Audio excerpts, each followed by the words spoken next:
तभी हम भक्तों के संग में टिके रह सकते हैं। Tip number 4, unity in diversity, विविधता में एकता देखना।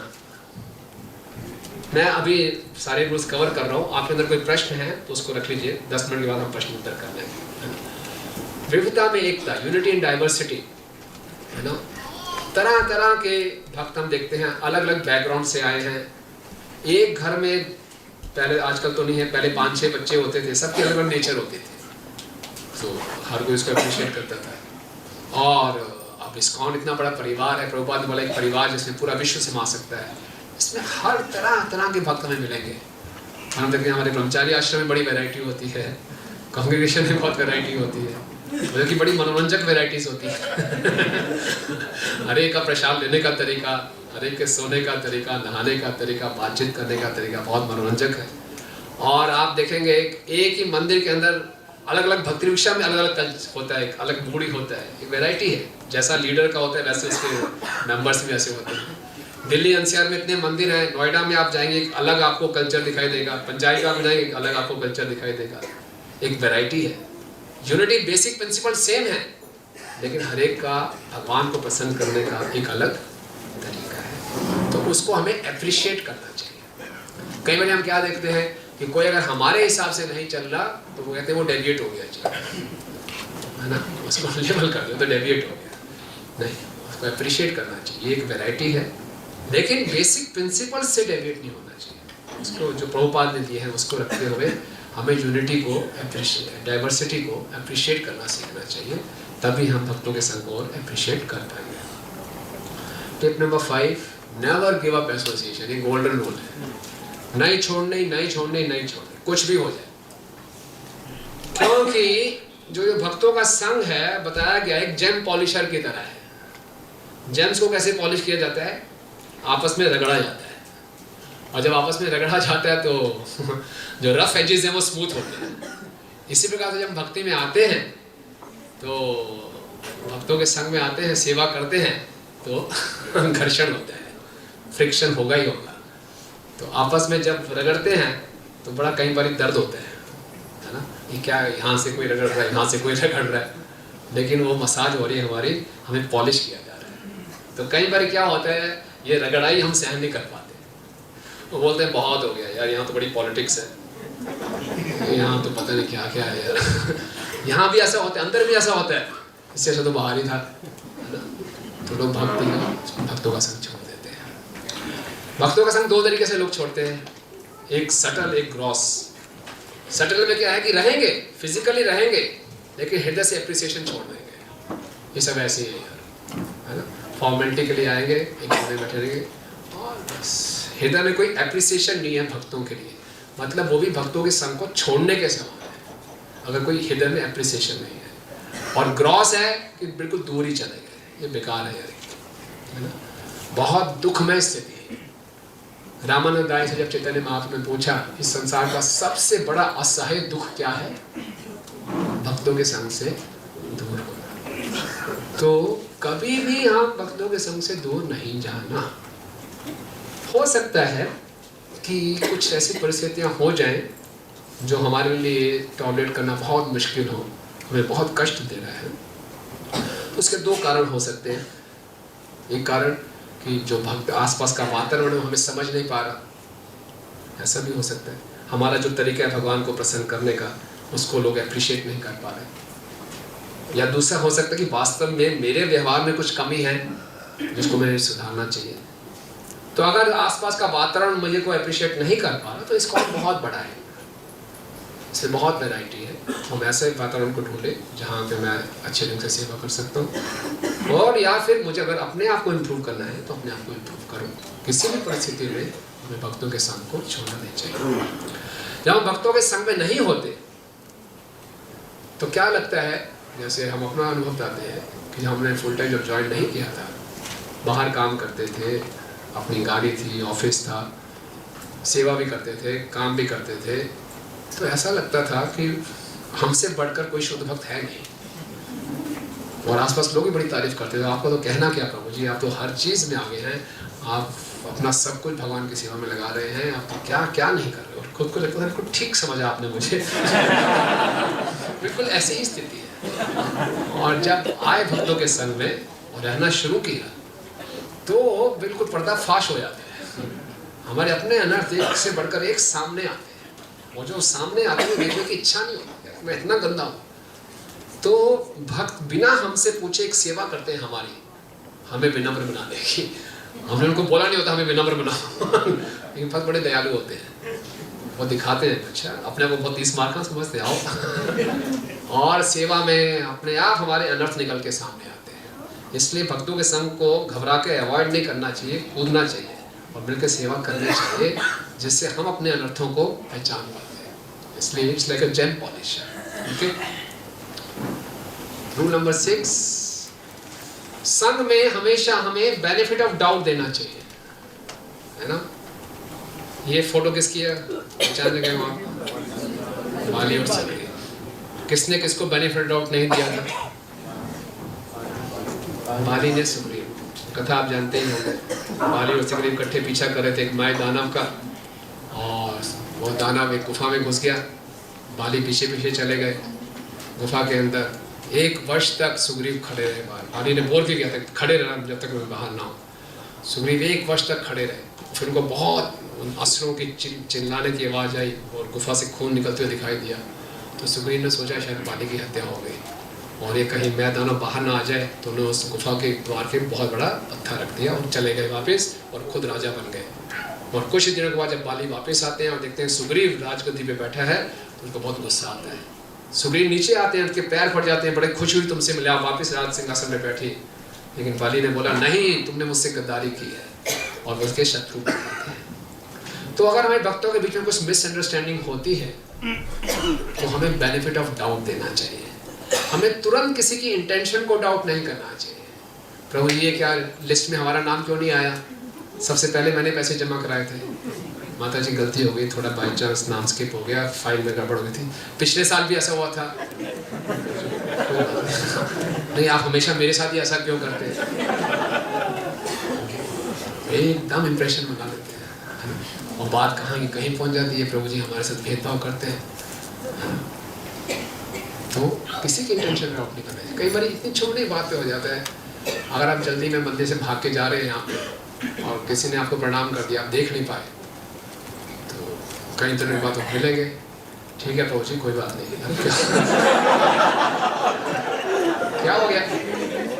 हमें मालूम है आजकल, मेरे को मालूम है उस दिन आपने देखा, आप उससे बात कर रहे थे, उन्होंने आपके कान भरे हैं, तभी आप उस पर ध्यान नहीं दे रहे।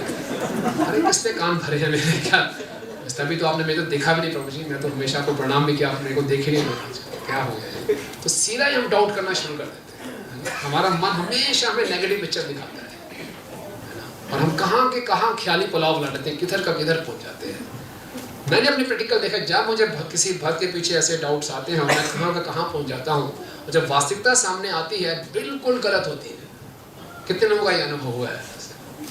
और अपने आप को बोलता हद, कितना मैंने अपना पूरा जप खराब कर दिया इस चक्कर में। कितने मेरे दिन के जप ऐसे ही खराब हो जाते हैं। सुबह सुबह एक विचार घुस गया, ये भक्त ऐसा है, पता नहीं क्या है, बस उसको देखते देखते पूरा जप निकल गया। क्या कर, पिछली बार भी ऐसे किया था, क्या है, उसको ऐसा मजा चखाऊंगा, ये करूँगा। और कुछ समय के बाद जब बात खुलती है, ये बात थी, अच्छा, इतने हम मूर्ख बन जाते हैं। तो एक बार भक्ति विश्वम्भर माधव महाराज हमारे मंदिर में आए थे बहुत साल पहले।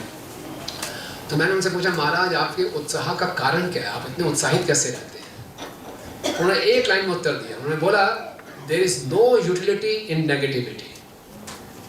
इतना सुंदर बात, there is no utility in negativity. Negativity का कोई लाभ नहीं है, बड़े सबसे बड़े मूर्ख आप साबित हो जाओगे बाद में। तो हमें भक्तों के संग में बेनिफिट ऑफ डाउट देना चाहिए। कुछ हो गया, इनकी इंटेंशंस ठीक है, कुछ क्लरिकल मिस्टेक हो गई, कुछ गड़बड़ हो गई, ध्यान नहीं दिया, कोई बात नहीं। सो उससे हमारा जो रिलेशनशिप है वो बना रहता है। Rule number 7, we should respond not react. कुछ हो सकता है कई बार मिसअंडरस्टैंडिंग हो जाए, एक व्यक्ति रजोगुण तमोगुण के प्रभाव में आके एक भक्त हमसे मिसबिहेव कर ले, तो ये मतलब नहीं है कि हम भी मिसबिहेव करें, हम रिस्पॉन्ड कर सकते हैं, हमारे पास चॉइस है। हमारे पास उसने एक थप्पड़ मारा, हमारे पास भी चॉइस है कि हम भी खींच के उसको दोबारा थप्पड़ मार दें। लेकिन रिस्पॉन्ड क्या होगा? सोचे और अपनी फ्री विल का, स्वेच्छा का सही उपयोग करें। ये जो चित्र दिखाया जा रहा है, कोई बता सकता है किसका चित्र है ये? हाँ जी, विदुर जी का। दुर्योधन ने इनका बहुत अपमान किया और विदुर ने सोचा ये तो दुर्योधन भगवान की बहिरंगा शक्ति के प्रभाव में है, लेकिन मेरे ऊपर भगवान की अंतरंगा शक्ति की कृपा हो रही है। मुझे मौका मिल रहा है, मैं सब कुछ छोड़कर साधु ऋषियों के संग करूं। अपने धनुष बाण को द्वार पर छोड़कर ही विदुर चले गए और बड़े बड़े साधु तीर्थ स्थानों में जाकर मैत्री मुनि जी का उन्होंने संग किया। तो हमारे पास चॉइस है कि हम रिएक्ट करें कि रिस्पॉन्ड करें। रूल नंबर 8 बहुत विशेष। प्रभुपाद लिख रहे हैं adjust the cause of envy. ये कौन सा प्रसंग है? कौन बताएगा?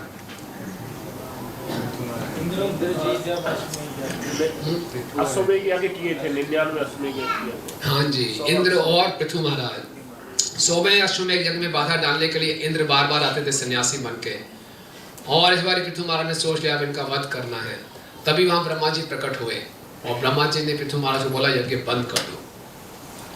हालांकि पृथु महाराज की कोई गलती नहीं है, बोला नहीं इंद्र बहुत अच्छी सेवा करते हैं, आप यज्ञ बंद कर दो।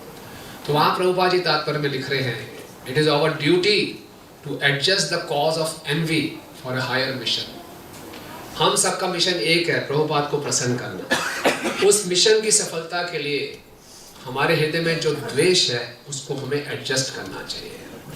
हम में से कोई भी यहाँ बैठे ये नहीं कह सकता पुराना माने कि हमारे हृदय में द्वेष नहीं है। इस भौतिक संसार में हम आए इसीलिए हैं कि हम कृष्ण से द्वेष करते थे। कृष्ण से द्वेष प्रकट होता है हर जीवों के प्रति द्वेष के रूप में। तो द्वेष हो सकता है जब हम किसी को देखते हैं कि हमसे ज़्यादा उसको मान मिल रहा है, यश मिल रहा है, ज़्यादा इंपॉर्टेंस मिल रही है, तो द्वेष उत्पन्न होता है। लेकिन हमें सोचना चाहिए प्रभुपाद किससे प्रसन्न होंगे, उसको याद करते हुए अपने हृदय में द्वेष को हमें एडजस्ट करना सीखना चाहिए। ये नहीं करेंगे तो हम क्या होंगे, हमारा द्वेष हमारे व्यवहार में प्रकट होगा और फिर भक्तों के साथ संबंध खराब होंगे। क्लियर है बात ये? एडजस्ट करना सीखे द्वेष को। Rule number 9 linking through sound vibration. जो भक्तों का संग स्थापित होता है उसका जो मुख्य भाग है वो है शब्द ध्वनि। हम देखते हैं आज सुबह आपने शुद्ध कीर्ति प्रभु से सुना होगा, तो कितना प्रेम है उनके हृदय में प्रभुपाद जी के प्रति। और ये प्रेम कैसे उत्पन्न हुआ? क्योंकि उन्होंने प्रभुपाद से सुना व्यक्तिगत रूप से। इसी ढंग से अभी हम तिरुभाव उत्सव पे गए थे प्रभुपाद जी के, तो हमें प्रभुपाद जी के शिष्य बता रहे थे कि जो नेक्स्ट जनरेशन है वो भी प्रभुपाद का संग कर सकती है। कैसे? प्रभुपाद के बुक्स के माध्यम से। प्रभुपाद की बुक्स, प्रभुपाद के पर्पस, प्रभुपाद कहते हैं मेरी पर्सनल एक्सटेसीज है। पर्सनल एक्सटेसी में व्यक्ति कब देता है? बिल्कुल प्रेम की स्थिति में, तो हम उस पर्सनल एक्सटेसीज का संग कर सकते हैं प्रभुपाद के पर्पस को डेली पढ़ के। तो हमें पुस्तकें पढ़नी चाहिए और भक्तों के संग में हम किस प्रकार की शब्द ध्वनि का आदान प्रदान करते हैं उस पर निर्भर होता है कि हमारा एसोसिएशन की क्वालिटी कैसी है ना? अगर हम बहुत ज्यादा भक्तों का संग करते हैं, familiarity breeds contempt also and familiarity can bring intimate relationships also। निर्भर करता है कि शब्द ध्वनि कौन सी है। अगर हम भक्तों के संग में आके शास्त्रों की चर्चा नहीं कर रहे, प्रजल्पा कर रहे हैं, पता है क्या चल रहा है मंदिर में आजकल? मुझे तो नहीं मालूम। अरे भैया क्या क्या बताएं क्या हो रहा है, स्कैम पे स्कैम है। तो अगर ये चर्चा करेंगे तो क्या होगा? familiarity breeds contempt। और अगर हम मिलकर आपस में चलो कुछ चर्चा करने को नहीं है तो क्या पढ़ते हैं? आज ये प्रभुपाद की बुक्स पढ़ते हैं।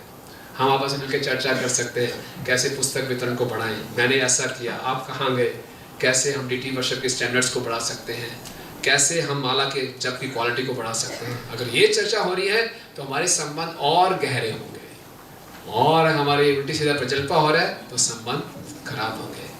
तो नीचे कौन सा चित्र है जहाँ कंटेंट है?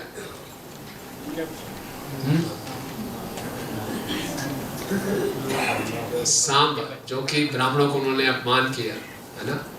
तो चॉइस यहाँ पे है ब्रजवासियों का। चॉइस हमारे पास है कि हमें यदुवंशियों की तरह बनना है कि ब्रजवासियों की तरह। यदुवंशियों ने क्या किया, अपने मौसल लीला में एक दूसरे का वध कर दिया। तो अगर हम प्रजल्पा करेंगे भक्तों के संग में, भक्तों का संग कोई सोशलाइजेशन नहीं है, कोई किटी पार्टी नहीं है कि चलो just for fun, it's a hobby, चलो थोड़ा रिलैक्स हो जाएगा। भक्तों का संग एक साधना है। भक्ति के 64 अंगों में एक बहुत ही सबसे महत्वपूर्ण अंग है भक्तों का संग। साधु संग इज ए साधना। इसको साधना के रूप में लेना चाहिए। जैसे हम जप के समय अटेंटिव होते हैं, श्रवण के समय अटेंटिव होते हैं, वैसे ही भक्तों के संग के समय में अटेंटिव होना चाहिए। अटेंटिव का मतलब है कि केवल कृष्ण कथा हो, प्रजल्पा ना हो। प्रजल्पा होगा तो कंटेम्प्ट हो जाएगा, हमारे रिलेशनशिप निश्चित रूप से खराब होंगे, लड़ाई झगड़ा होगा।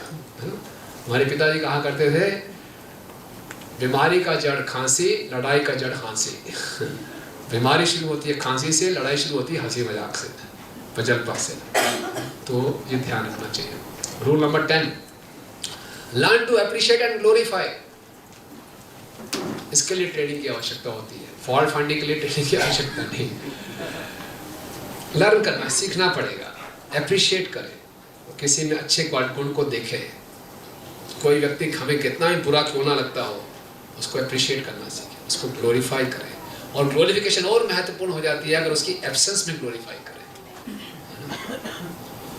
जितना हमारे हृदय में दूसरे भक्तों के प्रति एप्रिसिएशन हो रहा है, उनको ग्लोरीफाई करने की इच्छा हो रही है, उतना हम भक्ति में आगे बढ़ रहे हैं। और जितना हम ग्लोरिफिकेशन एप्रिसिएशन में कंजूसी महसूस करते हैं, इसका मतलब हमारा हृदय संकीर्ण होता जा रहा है ना। तो learn to appreciate and glorify. देखिए प्रभुपाद कितना ग्लोरीफाई करते थे। अप्रिशिएट करने को सोचो, हम रिकॉग्नाइज भी कर लें किसी की प्रेजेंस को, ये भी बहुत बड़ी बात होती है।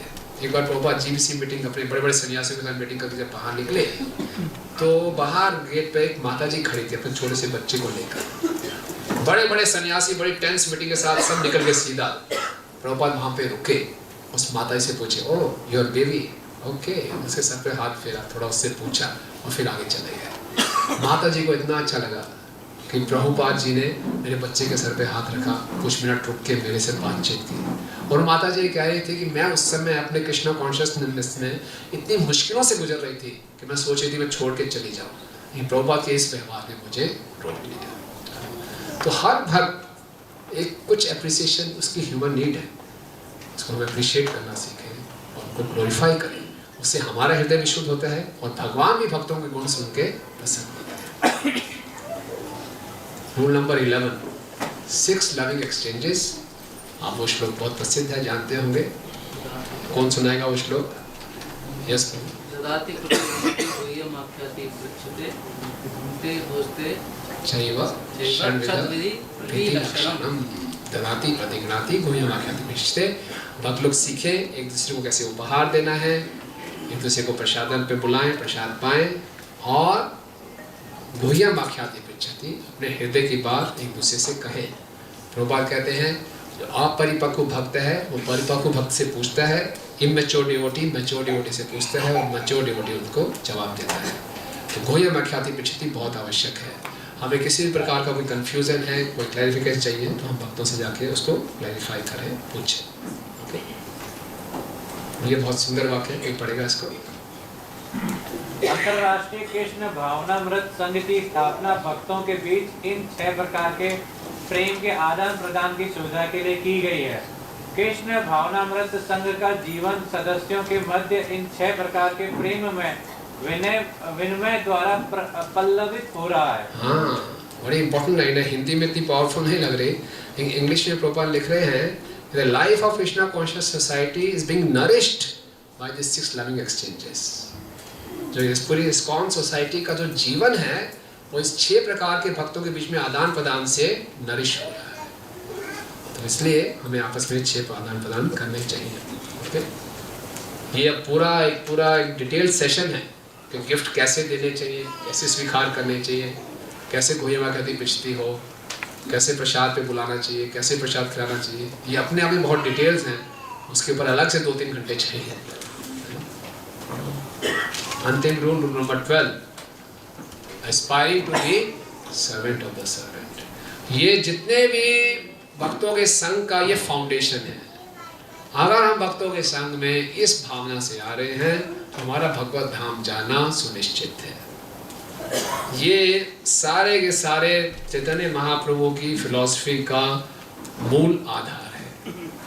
अगर हम इस संसार में रहते हुए भी इस भावना में रहना सीख जाते हैं तो इस भौतिक जगत में रहते हुए भी हम आध्यात्मिक जगत में रह रहे हैं, क्योंकि आध्यात्मिक जगत में हर भक्त का यही मूड है कि वो अपने आप को दासों के दासों का दास मानता है।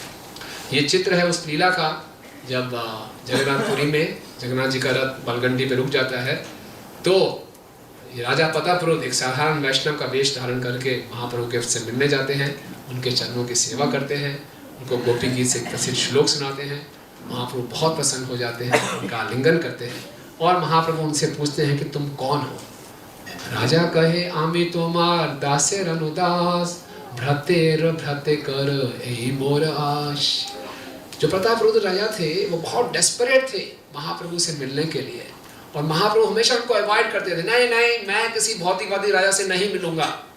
और इतने प्रयासों के बाद जब फाइनली वो मिले और भगवान ने पूछा तुम्हें क्या चाहिए, तुम कौन हो, तो वो क्या कह रहे हैं, मेरी एक ही आश है कि मैं क्या बनूं, आपके दासों के दास के रूप को स्वीकार करें। मेरी अभिलाष है कि आप मुझे अपने दासों के दास के रूप में स्वीकार करें।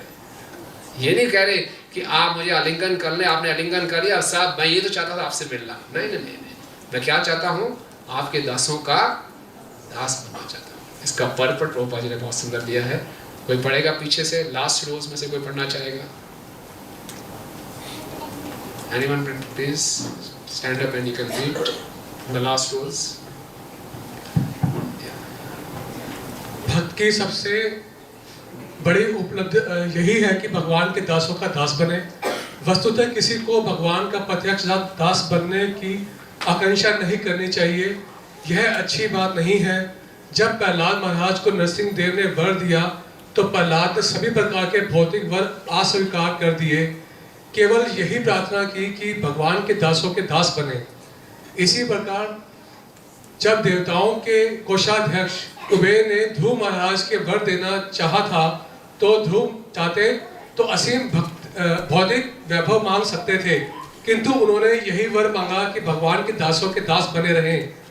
कोलावेचा श्रीधर एक अत्यंत निर्धन व्यक्ति थे, किंतु जब श्री चैतन्य महाप्रभु ने उन्हें वर देना चाहा तो उन्होंने श्री महाप्रभु से यही प्रार्थना की कि उन्हें भगवान के दासों का दास बना रहने दिया जाए।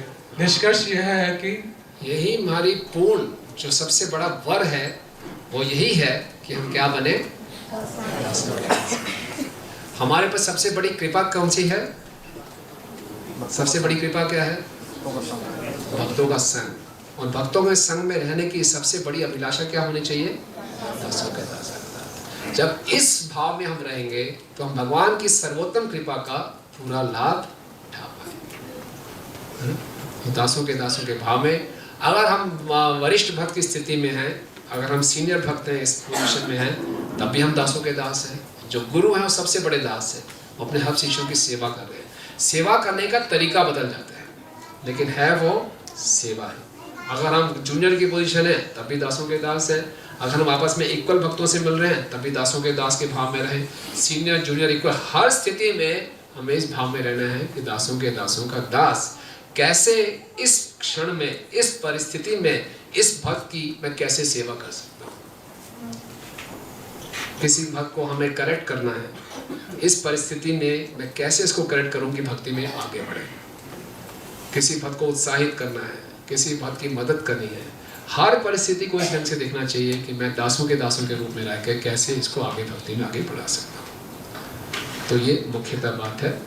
इसके बाद आपको याद है सारे गोल्डन रूल्स? पहला कौन सा था? डोंट जज। सब इकट्ठे बोलेंगे। Thank you. सेकंड क्या था? Thank you. Third? Fourth? Fifth? Sixth? Seventh? Eighth? Ninth? 9th, 10th, 11th, 12th. Thank you. और लास्ट में प्रभुपाद जी का बहुत सुंदर कोट है, it is possible to mature in devotional service only in the association of devotees. भक्तों के संग में ही हम भक्ति में परिपक्व हो सकते हैं, यानी कि प्रेम की स्थिति तक पहुंच सकते हैं केवल भक्तों के संग में ही। इसके आगे प्रभुपाद जी इसी परपट में लिखते हैं, जो व्यक्ति भक्तों के संग में ना रह के भक्ति करता है उसकी भक्ति एक भौतिक क्रिया के समान है। भक्तों के संग में रह के ही हम भक्ति कर सकते हैं और मैच्योर हो सकते हैं। तो आज के इस पूरे हमारे प्रेजेंटेशन का जो मुख्य ऑब्जेक्टिव यही था कि हम भक्तों के संग के महत्व को समझें और फिर भक्तों का संग कैसे करना है, सीनियर्स के साथ कैसे व्यवहार करना है, जूनियर्स के साथ कैसे और इक्वल्स के साथ कैसे, और इसको हम सही ढंग से कर सकें, इसके लिए हमने 12 स्टेप्स की चर्चा की। हरे कृष्ण। किसी का कोई प्रश्न या टिप्पणी है? प्रश्न ऐसे पूछे जाएंगे। सभी के फोल्डर में क्वेश्चन पेपर है, तो स्लिप